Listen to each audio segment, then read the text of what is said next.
Fala galera, na aula de hoje eu vou falar sobre as teorias de processo na motivação. Fica comigo aí.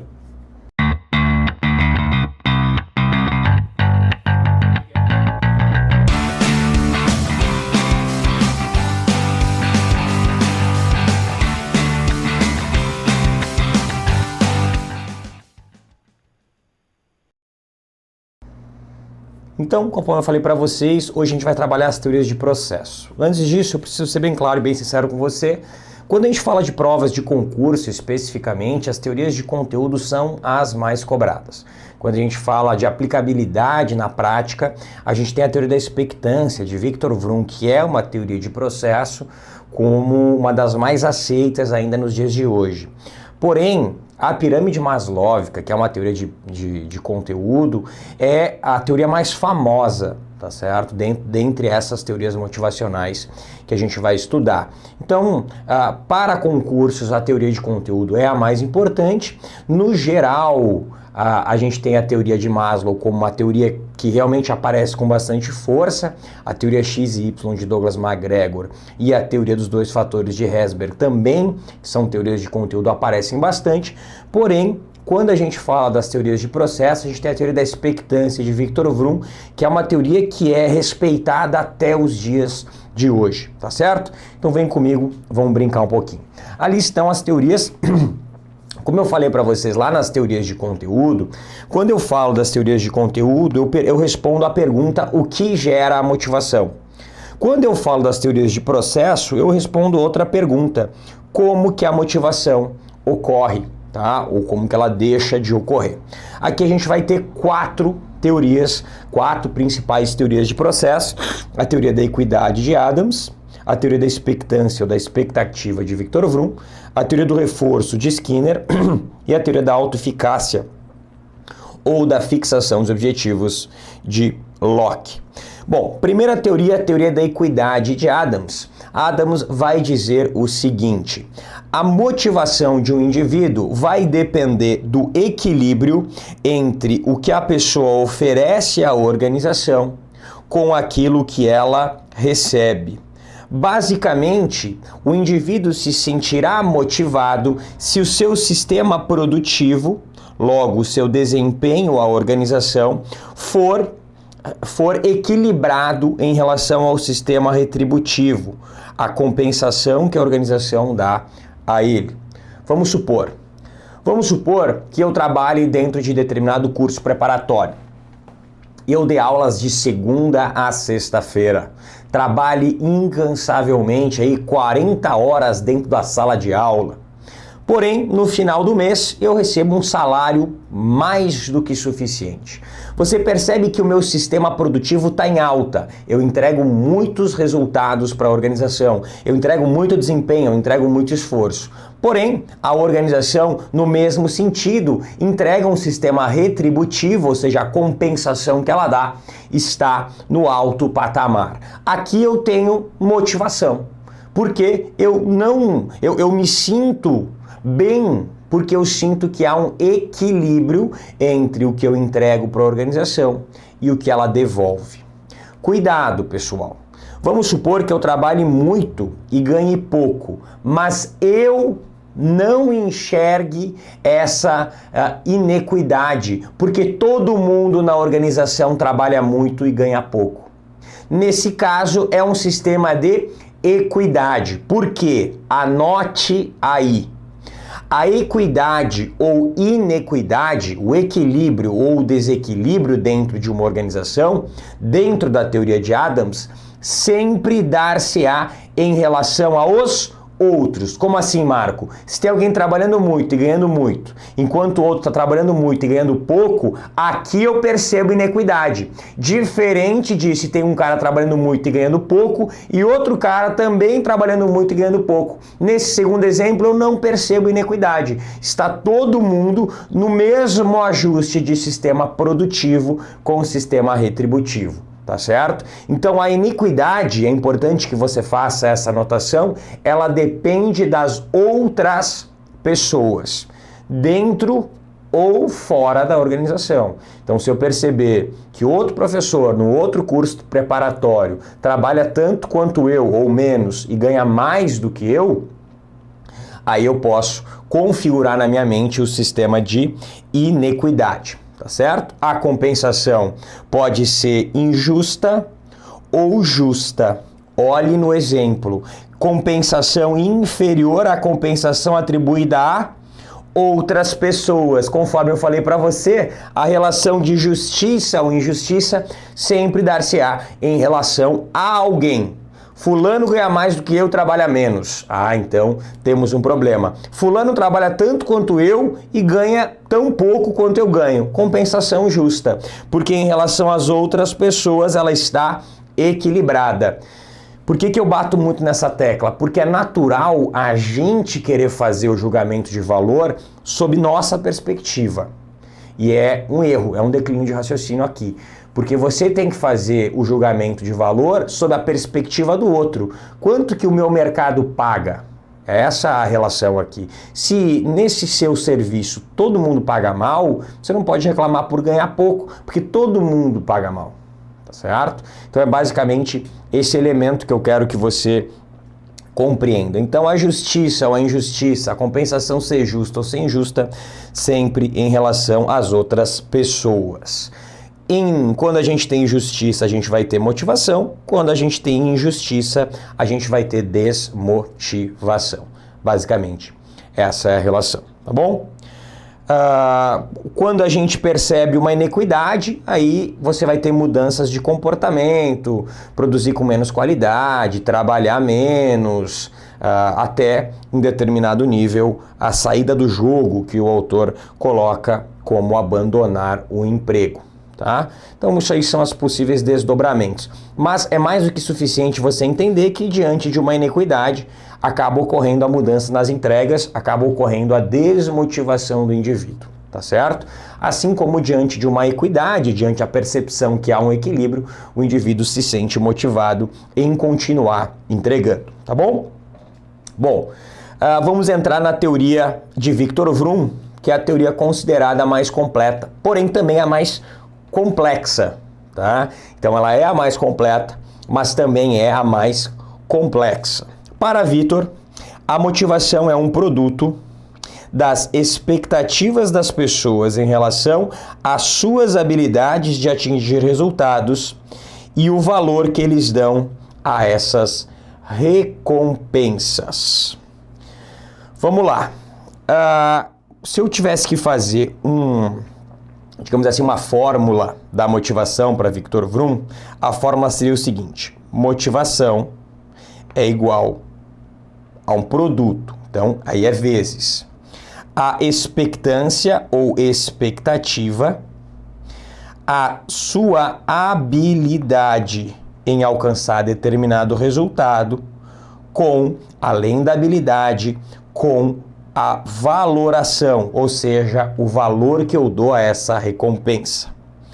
Vamos lá. O que é a expectativa de alcançar o resultado de acordo com as suas habilidades? Você começa a estudar para concurso público, tá? Você começa a estudar para concurso público e aí você começa a fazer as primeiras questões de português, por exemplo. Aí você erra tudo. Você se sente provavelmente você vai se sentir fortemente desmotivado, porque você pensa, cara, com essa habilidade aqui de resolver português, eu jamais vou ser aprovado. Porém, você começa a treinar, você começa a estudar, você começa a ver vídeos, procurar cursos e com o passar do tempo você vai melhorando a sua performance, você vai melhorando a sua habilidade. Quando você melhora a sua habilidade, o que acontece com a sua expectativa de ser aprovado? Ela também aumenta a expectativa em ser aprovado porque aumentou a sua habilidade, ou seja, a sua capacidade de ser aprovado, isso também aumenta a sua motivação. Então, esses dois elementos se relacionam aqui.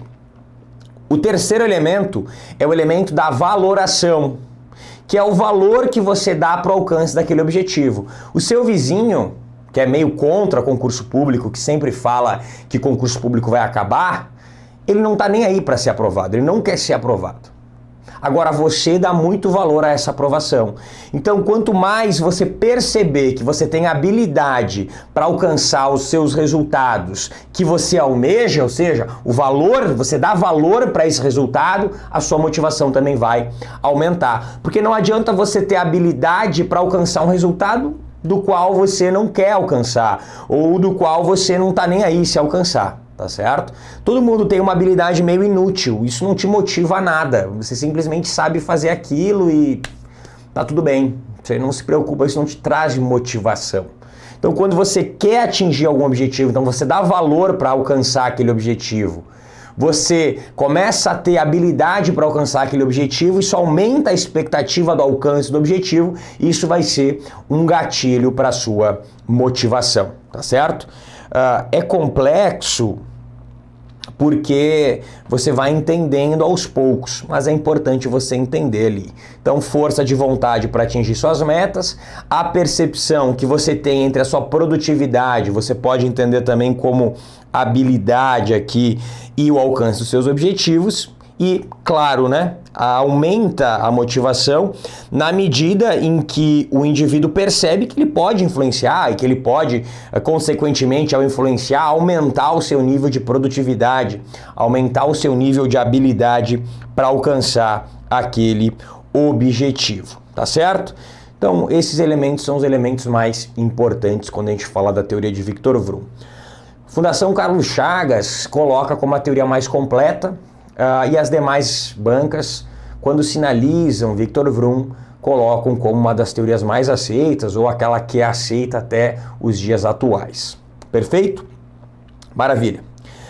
Outra teoria importante que merece atenção é a teoria do reforço, de Skinner. Como assim?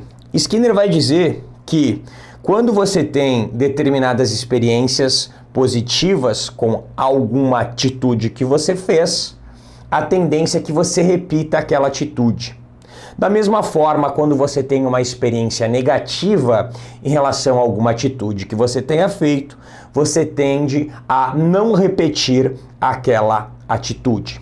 Por exemplo, hoje pela manhã fui fazer o café e comprei um fogão novo aqui para casa e ele tem uma boca, né, a boca do fogão um pouco maior, mais larga. E eu botei só aquela mesma chaleirinha.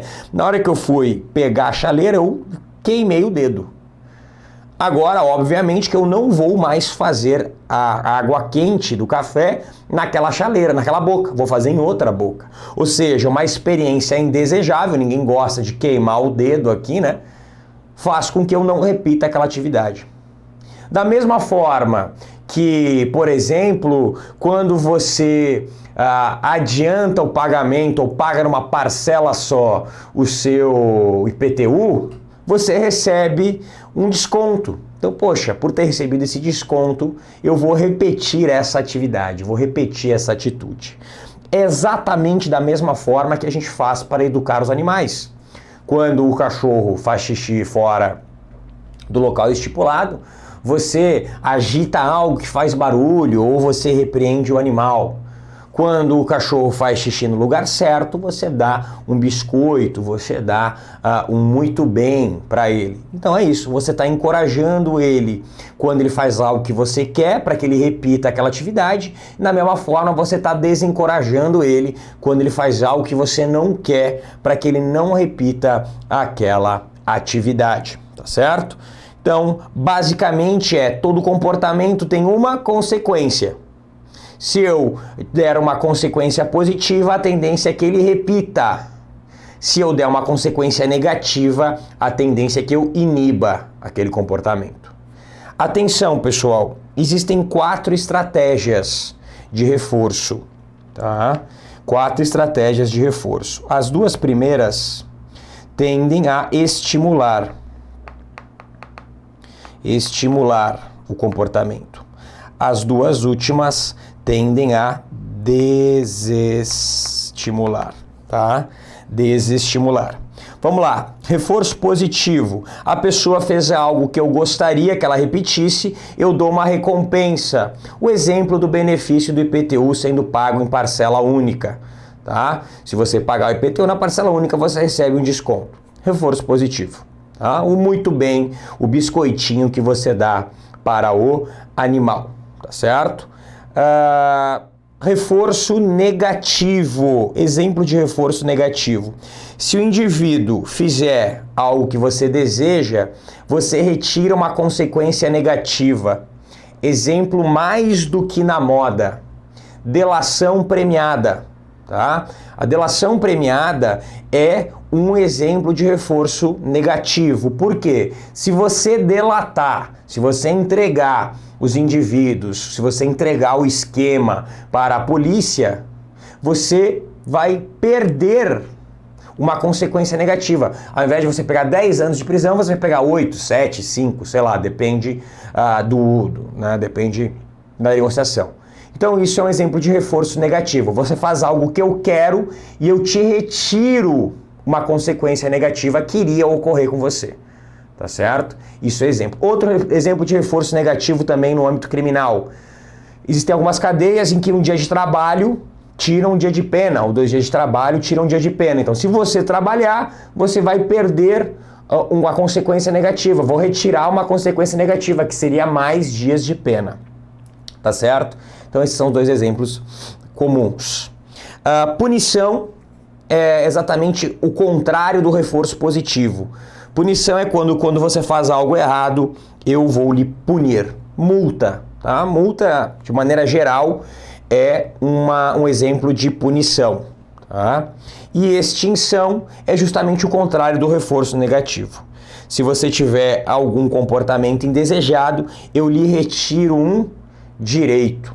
Um exemplo bem pontual, tá? Quem tem seguro do carro sabe do que eu estou falando. Seguro em geral. Conforme vai passando os anos e você vai pagando o seguro do seu carro, você vai recebendo uma nota. Você vai recebendo um ranking, né? O seguro vai te dando uma nota. E essa nota, ela se reverte em bônus e em descontos nas próximas renovações de seguro, nas próximas parcelas do seu seguro. Quanto menos você usar o seguro, mais você vai ter de desconto, maior vai ser a sua nota. Quanto mais você usar o seguro, menor vai ser a sua nota. Então, se você tem uma nota ótima, lá, uma nota 10, e você usa o seguro, você vai ter o fenômeno da extinção. Você teve um comportamento indesejável por parte da seguradora, que é usar o seguro, aí você perde um benefício que você tinha, que era o desconto lá, o bônus 10, tá certo? Então, é justamente o contrário do reforço negativo. O reforço negativo, eu faço algo que as pessoas querem que eu faça e eu perco um malefício, né? Retiram de mim uma consequência negativa. No caso da extinção, como eu quero desencorajar o comportamento, se eu fizer algo que não deveria ter feito, eu perco um direito, tá? Eu perco o direito. Mesma coisa quando você perde a primariedade como réu. Você perde o direito de ser réu primário a partir do momento que você comete um crime, tá? Obviamente é julgado. Perfeito? E por último, a teoria da autoeficácia ou a teoria da fixação dos objetivos, tá?